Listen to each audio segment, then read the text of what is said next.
with RDs, we get no training. That's why I think supervision is so important.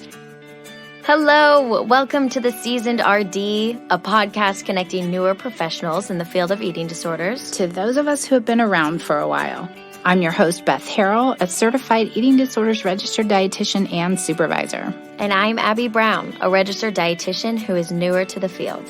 I think of myself as a well-seasoned cast iron skillet with wisdom and experience, yet always ready for something new. And I think of myself as an Instapot with innovation and a fresh perspective.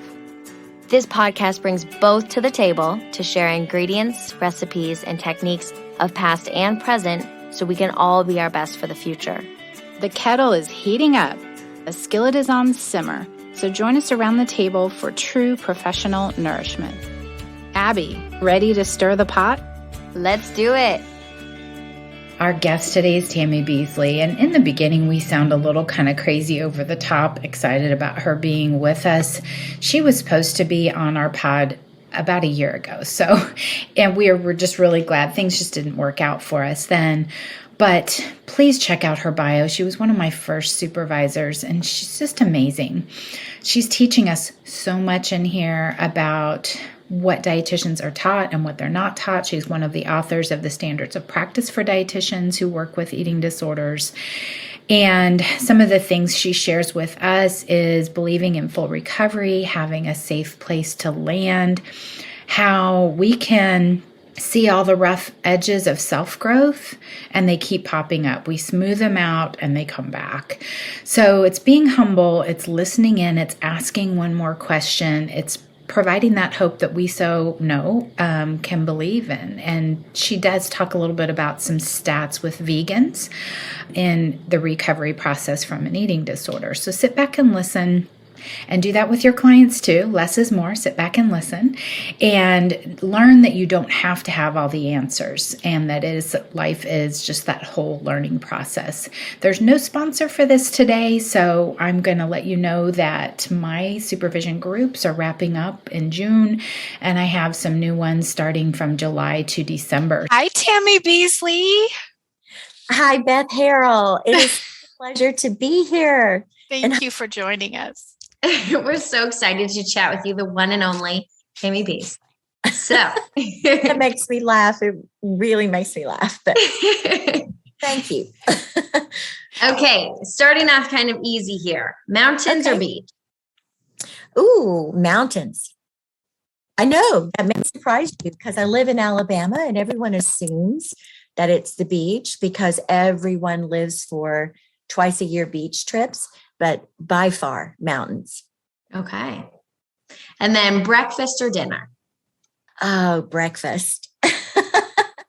Yes. Have a breakfast meal you prefer? It will vary. Honestly, I've really been loving the fact that my husband is getting into using our new grill, and for Christmas, he got those little round molds that allow you to fry an egg easy on a grill, and anything he makes for me is my favorite breakfast. Oh, that's sweet. And don't think this has been a standard. We've been married 31 years and finally it's happening. Awesome. Okay, good. Yes. Yeah. Okay, audiobook or paper book? Oh, paper book. I'm so old school about that. There's something about holding the book and I feel much more present and much more able to get lost in the book. We live on Zoom nowadays, and I don't have the energy hardly to listen to an entire book audio. You bet. Yeah. So and I order books. I think I order a book every single week. I read them every single week, but we laugh because my husband and I both, I think our house is becoming more of a library. So what percentage are you? Okay, what percentage are you reading of them? Oh, I'm always reading something, but I have 4 or 5 in the queue. For sure. Yeah, me too. Yeah. So I'm going to bring you back because this podcast is really for all levels and all disciplines in the field of eating disorders. But to you, you're a registered dietitian. What do you remember about exam day? Was it number 2 pencil or keyboard? Oh, definitely number 2 pencil. I am, and Beth, you and I relate to this for sure. I realized that I have been out of, since my internship, dietetic internship, I think 36 years. So, I mean, I of the era that you waited for that RD exam, and it was in October, and that was it. So you graduate in May and you stress and you study and you think of nothing but that RD exam. And it was multiple number 2 pencils sharpened. Yes. I totally remember I remember. that. And we all sat in a room, and it was like hours. Oh my goodness. Yeah. I can feel the stress come back. The booklet where you tear open the little sticker, yes. and you have your blank piece of paper on the side and you can write certain things. And if you have to get up to sharpen a pencil, then there's protocols. Yes. Abby was telling me that you have to get your glasses. If you wear glasses, you could have cameras in there, or little technology. Oh my goodness. I don't even think I would have even thought about that. That's crazy. They check those out. They scan your handprints. It's intense now. Wow. But wow. the anxiety but you can is take still the exam now anytime, right? Like it's something you can sign up for. Pretty much. Yeah. Okay. Yeah. So just think, Abby, if you had to wait an entire year. I don't know what my anxiety would have. Oh gosh. I don't even know. I don't know. Yeah. I know. Yeah. I know. That reminds me. And then you could be working. Another guest reminded us of this, that you could be working, but somebody else would have to sign your notes. And yes, that I did that much more yes. pressure on you to pass, so that you could actually sign your own notes or lose your job. I immediately had a position at UAB hospitals. And it's actually, I was just talking about it this morning, honestly, with my father over coffee, is the experience I had on the GI medicine floor of UAB hospital. It was truly life-changing. I was lucky enough to start as a brand new green dietitian with this genteel physician, Dr. Hershowitz, who was the founder of endoscopy. And he would not start rounds without me. And, we're as low on the totem pole. Think of 36 years ago, low on the totem pole in the hospital.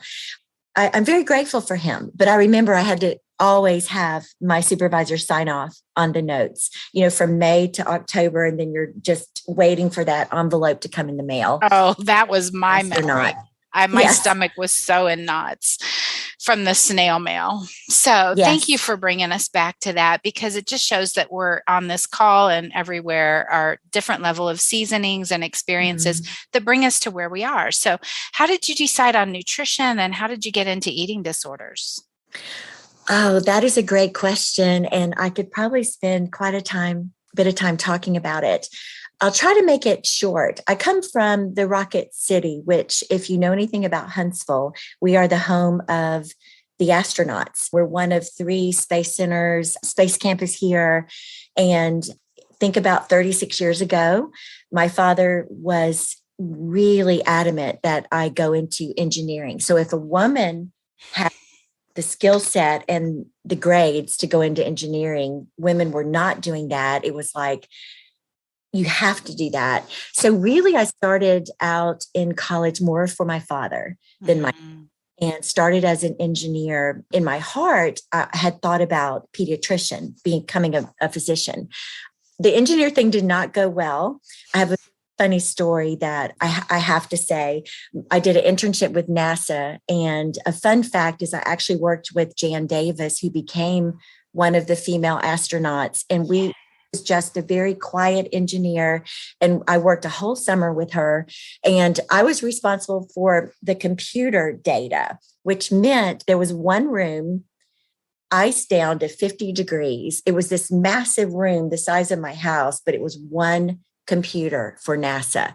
And I had data cards in an order, put them in a slot back to back to back. And if you dropped one, oh my goodness, the whole thing shuts down. So that feels so funny now to say, but anyway, so I'm sitting there in engineering going, I can't talk to a computer. What am I doing here? Because I really love relationships. So I shifted my major more towards the medical side. I say all that to bring up the fact that I actually had my own eating disorder journey to go through. And the pressure of performing in a man-oriented education field added to everything else, and it imploded. And I tanked. First time my grades tanked, my health tanked, everything tanked. My soul tanked. My family. I got literally scared out of it, gratefully, from a physician who I went to because I had not had a period for a year.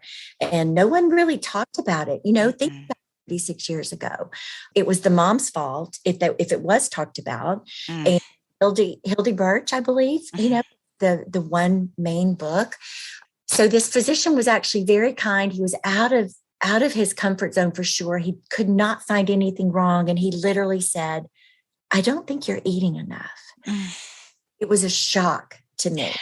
But it was such a turning point for me because it's like I had that moment where I thought, nutrition has affected every single thing in my life. It's affected relationships. It's affected my faith. It's affected my brain, my grades, my mental health. Wow. I think I was searching through like, what do I want to do? Because I can't do what I was doing. I found a degree in nutrition, and it was this beautiful combination of relationship and science. My soul sang there. And I transferred everything. It was so interesting to have all of your electives be, chemistry, bio, physics, and all of these engineering courses. I didn't get any fun electives because to graduate on time, I really did my senior year, my junior year, and my junior year, my senior year. And they really worked with me to do that at Auburn University. And then I went to UAB hospitals. And so I would say that having my own eating disorder definitely opened my eyes. It showed up later and overlapped my first 3 years of practicing as a dietitian in a clinical hospital setting. I was not in this field. Very grateful for that experience because it's the bottoming out times when you feel like you've lost everything about who you are that really can become that silver lining, and some beautiful therapists invested in me. And I can say I stepped into full recovery with just a little bit of confidence and have remained there. I know that's a whole conversation. I do believe in full recovery. Women, all of us are going to struggle with how we feel about our bodies in any one given moment, but never crosses my mind to punish self in any way or to use food and movement as punishment. So truly full recovery is possible, but it was laying that groundwork of seeing how I could practice as a dietitian and give grace and hope and compassion to every client but myself. I had a therapist kind of call me out on a behavior that I can tell now I was asking for help, and so grateful. Yeah. And so in that transition, I ended up meeting my husband, who's from right down the road, Fayetteville, Tennessee, but was in Miami, Florida at the time, and married and moved to Miami. And within a year or two was involved with my first eating disorder client through Dr. Flora Sack. Ovidio Bermudez was at Children's Hospital in Miami at the time. Paula Levine was, one of my therapist colleagues that started referring clients, Dr. Elliott and Roy Ehrlichman, just all of these people who saw in me that, Tammy, we want you to see this client with an eating disorder. And I was like, no, you don't, I can't go there.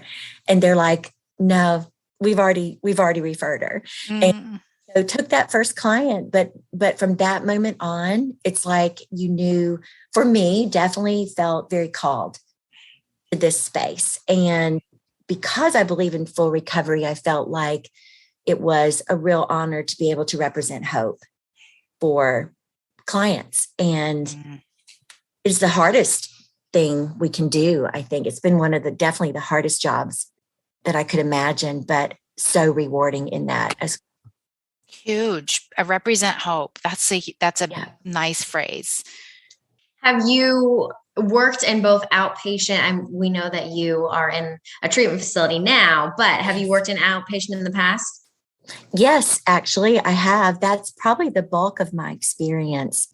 I would say I always had, when I started seeing clients that had an eating disorder, I was in a hospital setting at Baptist Hospital, and I was over the nutrition outpatient program there. So I would say it was really more like a modified IOP in some ways. And within a year or so, we actually opened up an eating disorder only nutrition outpatient practice through the hospital. So I was involved in that way. And then certainly as having children, I would kind of pull back, but I've always had some kind of small private practice. And there were definitely periods of time where it became my full-time work as a private practice. So I would say 15 at least of my 30 years that have been in this eating disorder treatment space has been almost full-time private practice.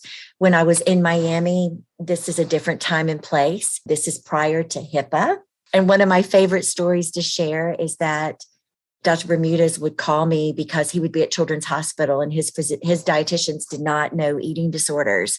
And he would call me at Baptist Hospital and say, can you come over here and talk to our dietitians and this client because we're really struggling. And I would leave Baptist Hospital. I would park in Miami Children's Hospital. I would walk right through those doors. I'd go straight up. I'd sit with the dietitians, read the chart with them, talk with the client, kind of mentor them and go back to Baptist Hospital.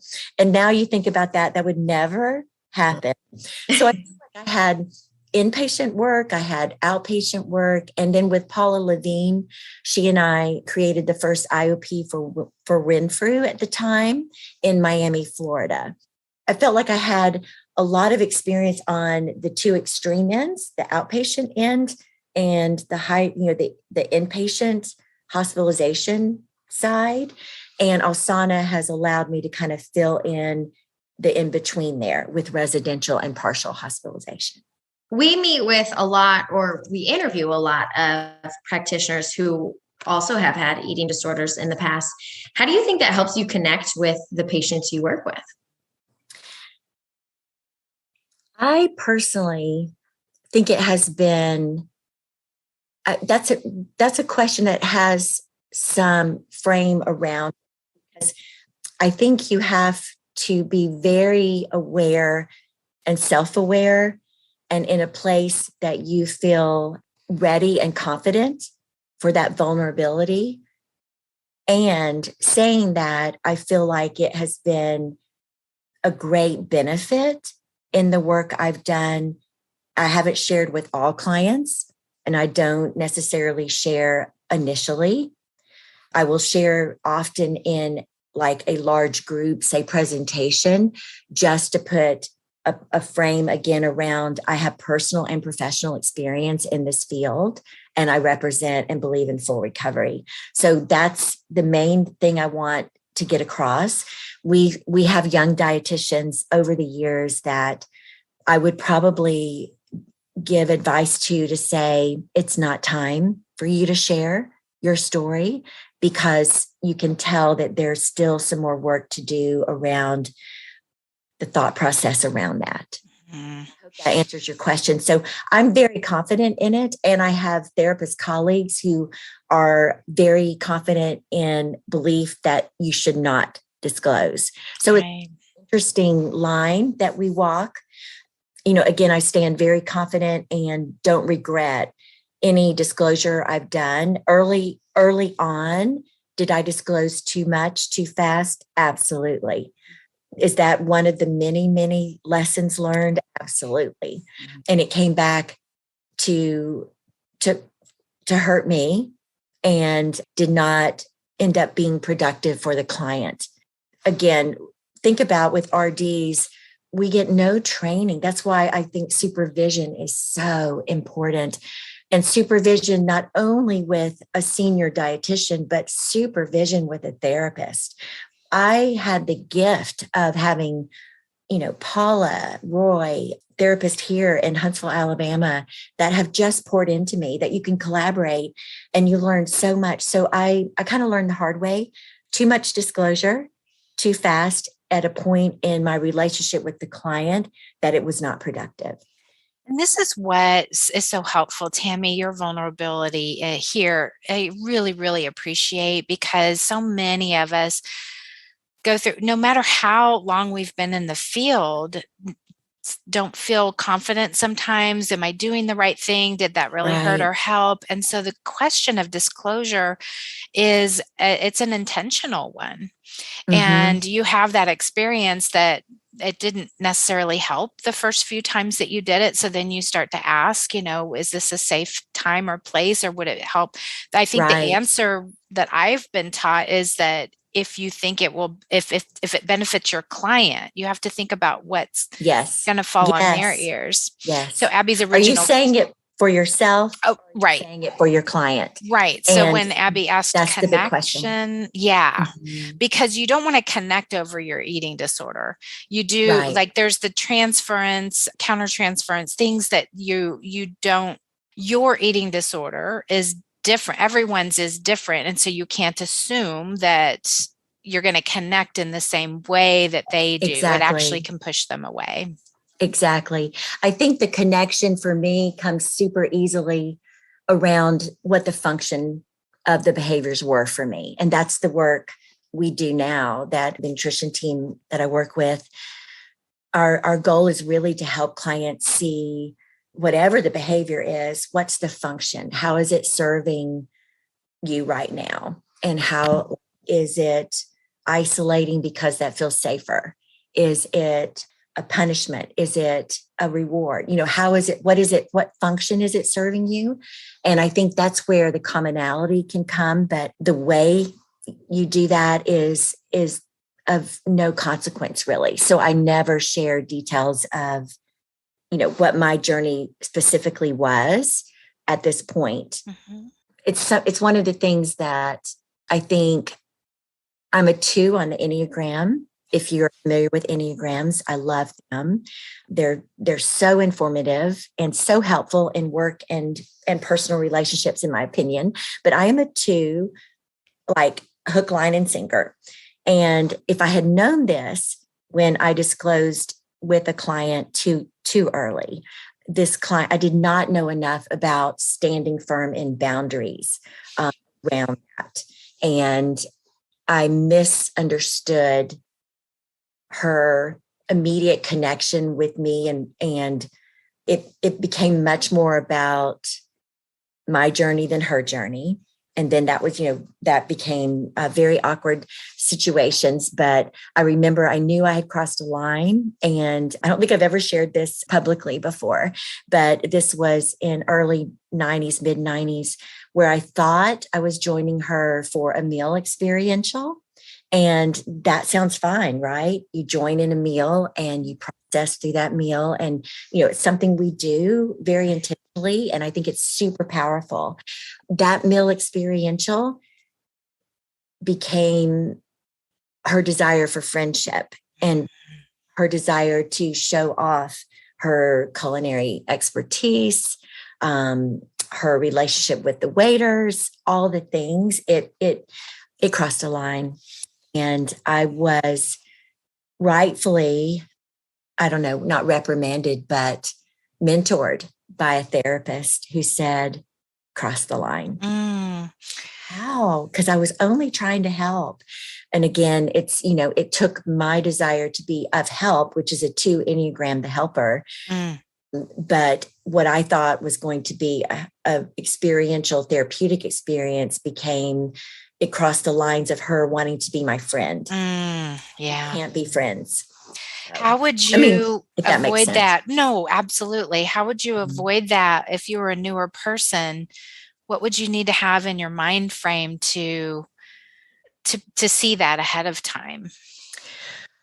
I think nowadays, part of the supervision and the training around young dietitians in this space is around the importance of professional boundaries and lines, and realizing that as a parent, it's easier for me too, because I know as a parent, I'm not my child's friend. They don't need me to be their friend. They need me to be their parent. I can be we can have more of that friendship when we're adults, but as a young child, they don't need to like me per se. You know, I have to hold that boundary. And so it's definitely easier for me to embrace now. But I think going into it, realizing that this is a professional relationship and there are rules and boundaries around that. Yeah. And we cannot be what they need us to be. That is, if that bleeds through. Yeah. That's a great example. I appreciate you sharing that. We got to. It's a little embarrassing, but it happens, you know?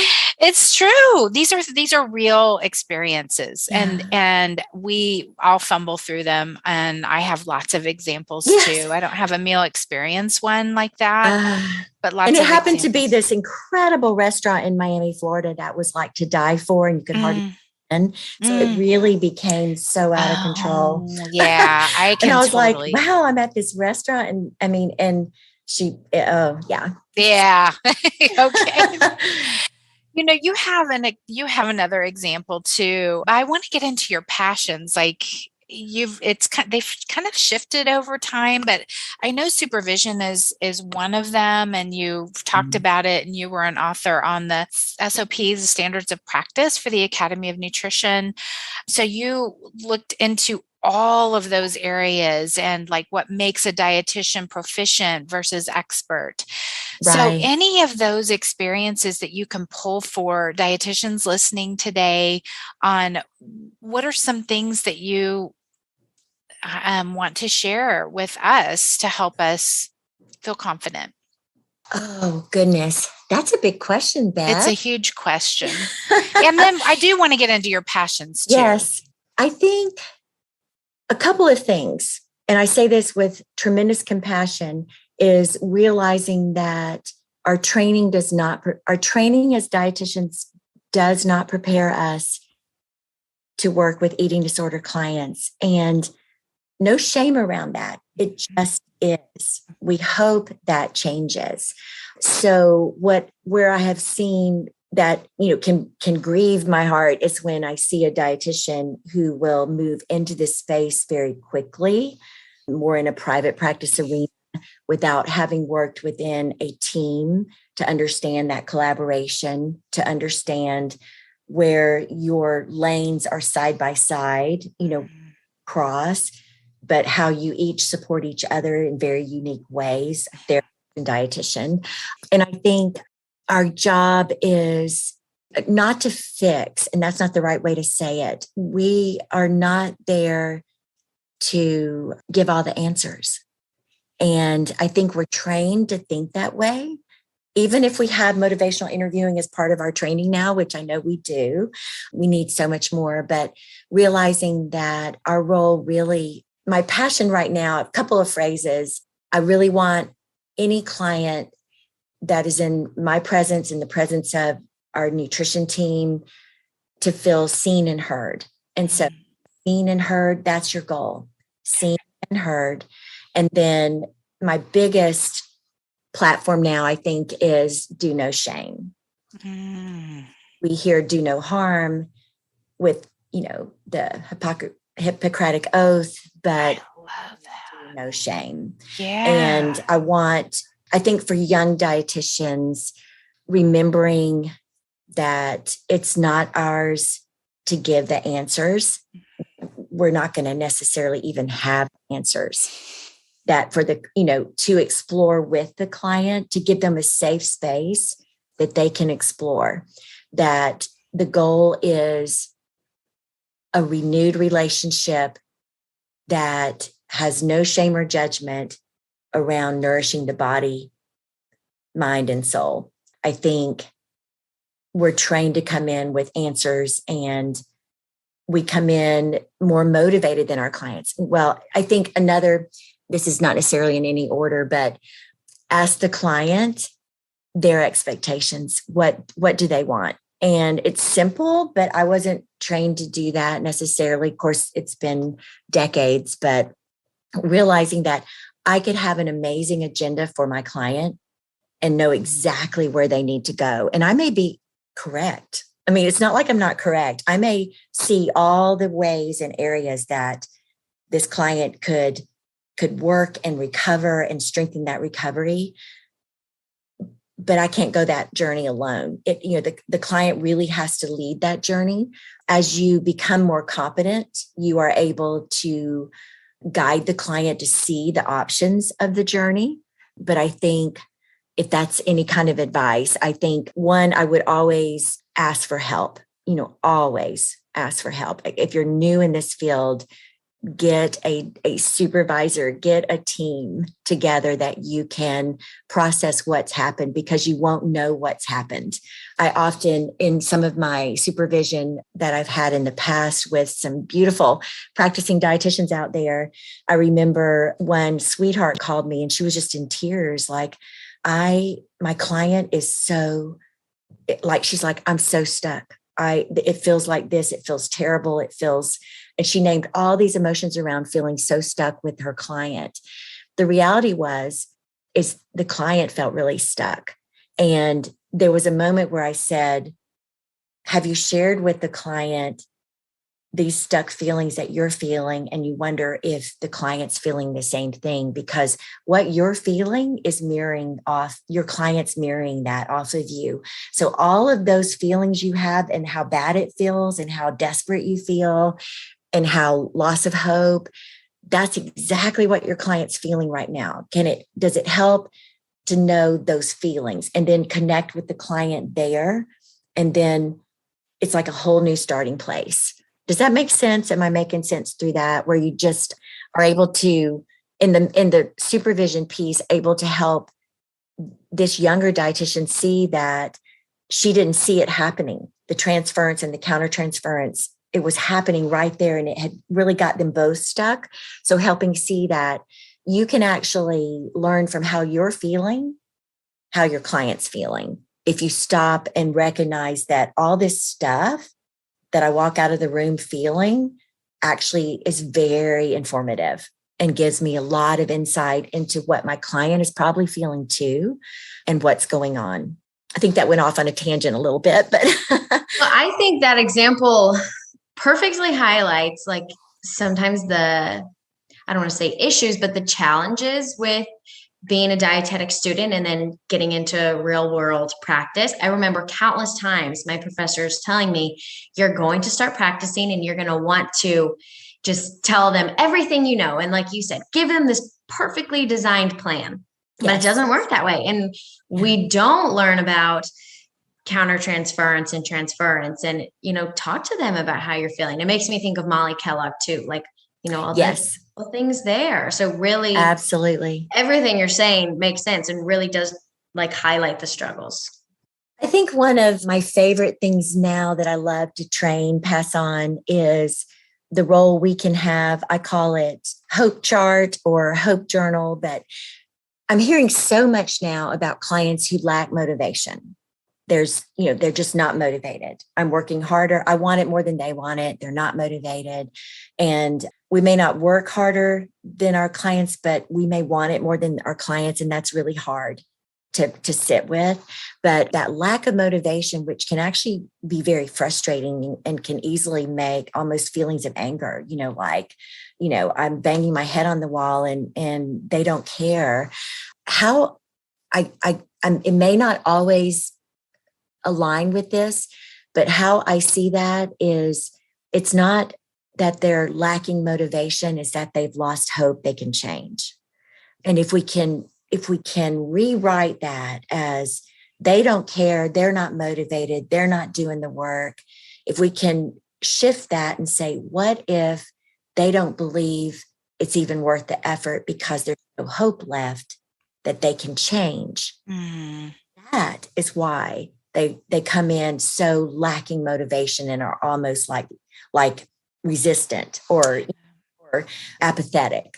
And seeing it that way, I think one of the roles that we have as eating disorder dietitians that I really love and enjoy is, and again, I call it hope chart or hope journal, but helping clients see the tiniest of change that they have made that they missed. And it's like, did you hear yourself today? You said should only 5 times today. Do you know when I met you 2 months ago, you you said it 25 times. Yes. You know, like you said earlier, I can give grace, hope, and compassion to everyone else except myself. And so you're allowing them to see that by reflecting it back. They're not going to notice that, but you're helping them be seen and heard, and to do no shame. Because if you miss that, you're also teaching them there is no hope.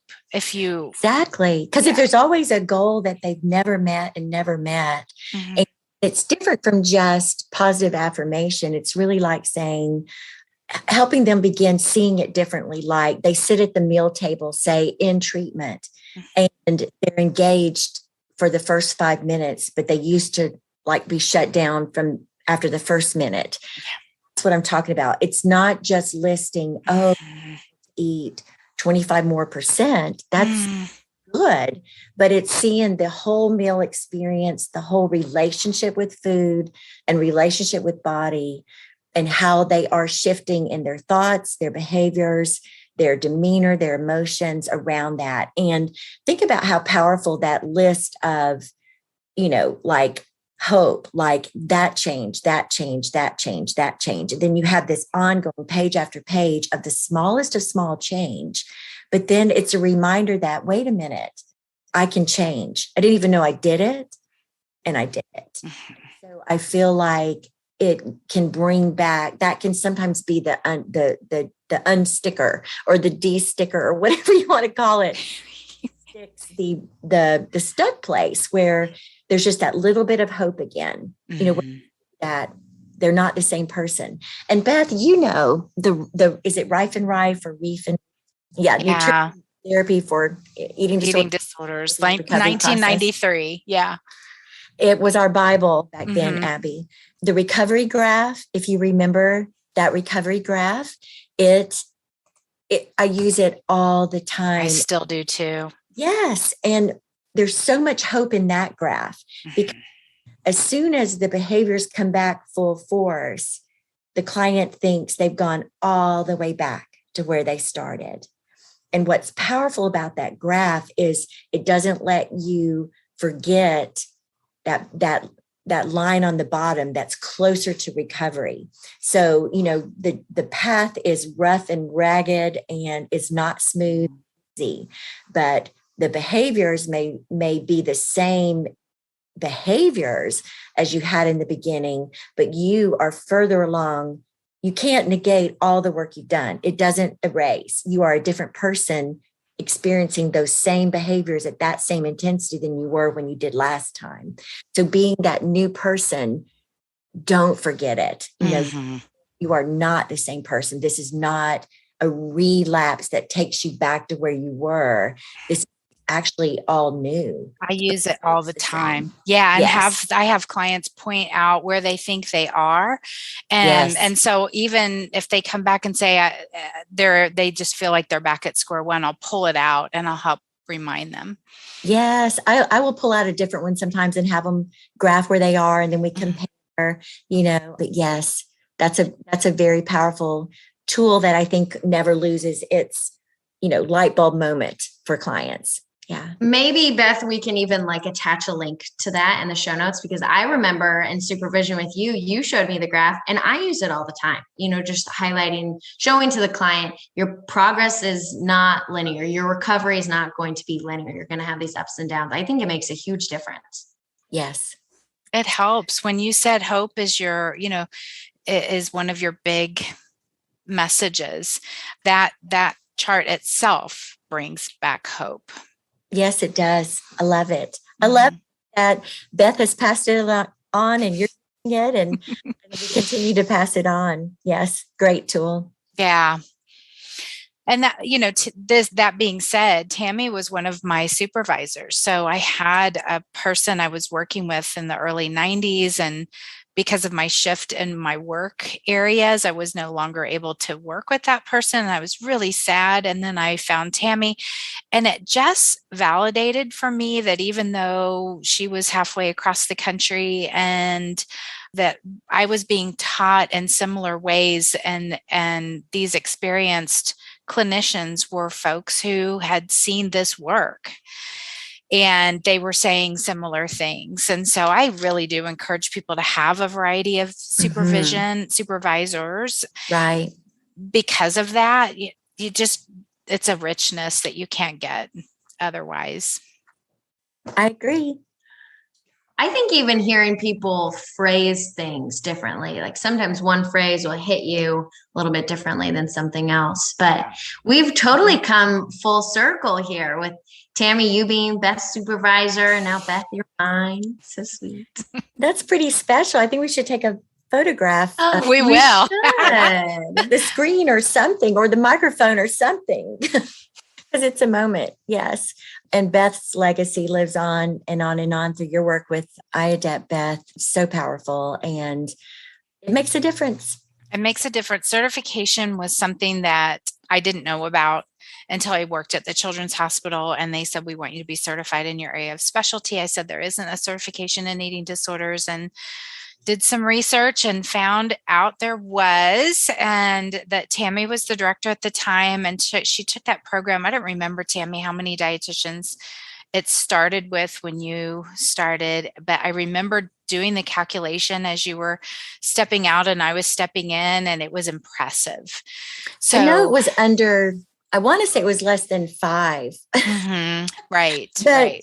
It got stagnant at around 10 to 12 maybe. And now past that. And then just, I think the big, definitely the big turnaround was the academy recognizing the CEDRD as similar to the diabetes educator certification. I did notice that in today's dietitian, there was an article about ways you can become more advanced and certified in specializations. And not listed in there. And I was like, well, that is an unfortunate miss. I have seen us listed in actually journals. There was an IGED journal that lists as an option besides the standards of practice. So I do think that it definitely has changed in terms of clients' comfort and confidence in us as clinicians. And if anything, just showing that it matters to me that I stay, informed, that I stay educated. This field changes all the time. Oh my goodness. You talk about veganism, and I'm actually refreshing that because I feel like the exciting part about that is when we open our doors to treating clients who are vegan that had eating disorders for residential level of care. I really don't think there was another program doing it at the residential level in a way that was more than just will accommodate, but that was actually intentionally being done. The same survey of the IFED listserv a year later showed that 98% both years are seeing clients that are vegan in outpatient practice. So we're seeing the clients. But what happened was, from a year later of more exposure around that, clients who are vegan, if they won't go to treatment unless there's a vegan meal plan, we lose an opportunity to get them into treatment, to even discover if the motivation is ethically based or diet based. We won't know unless they're in treatment. So we have to get them in there, and they won't come if they can't eat a vegan meal plan. But the exciting thing is in a year, a survey of the IFED group, it showed that dietitians in the outpatient space had changed their mind. Only 25% thought you could recover if you actually maintained veganism, and that you could recover. And there was more like 52% in a year had moved in their direction that, maybe there is more to look at here. But I think just looking at the way we saw vegetarianism 25 years ago, it was all an eating disorder. Don't you remember that, Beth? I do. And I'm thinking, I'm comparing this with exercise and how we've moved past and moved through, not past. And moves through, right. Moved through the sticky part of you just can't do it anymore. Right. To actually honoring being seen and being heard. There's a reason for the eating disorder. There's a reason for the food choices. There's a reason. And you can be fully nutritionally validated and fuel your body as a vegan. So you can. Yes. It is hard. I'm not saying it isn't right. hard, but you can. But it's not an automatic, like, we can't work with you. Exactly. I think that's our own work to do too. And, we discovered those all the time. I discover it all the time. I'm so weight inclusive, health at every size. And literally 8 months ago, realized that staff was bringing in diet sodas and I missed it. I didn't even see it, and a client called me out on that. I was in St. Louis and you've got to meet with this client. She is livid. And I sat down with her and she said, you have a double standard. And I said, tell me more. Tell me, what are you talking about? I want to hear.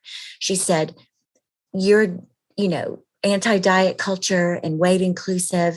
And yet my therapist and my direct care brings their diet soda with them everywhere. I literally just sat there silent going, wow, you're right.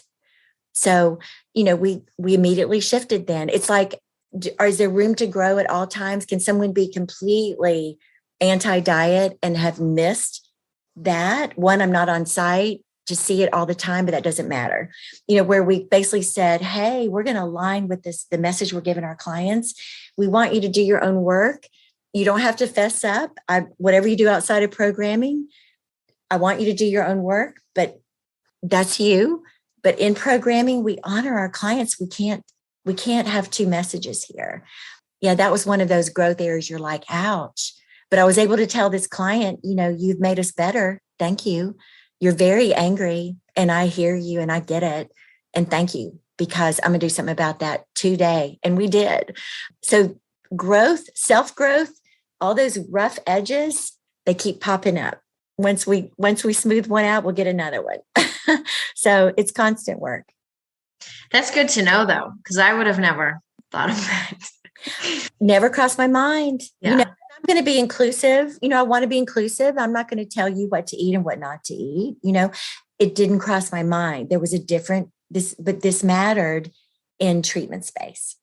Yeah. And I have to put diet soda and Apple Watches or other Fitbit or things into the same thing, because they can be used in a way that is far from disordered. Absolutely. However, Absolutely. they can be triggering. And our goal, as you had mentioned, is to create that safe space. So if we are showing up with, things that are triggering we have to let them be seen and heard. Yes. And if it matters enough and it makes sense, to shift what we do. Right.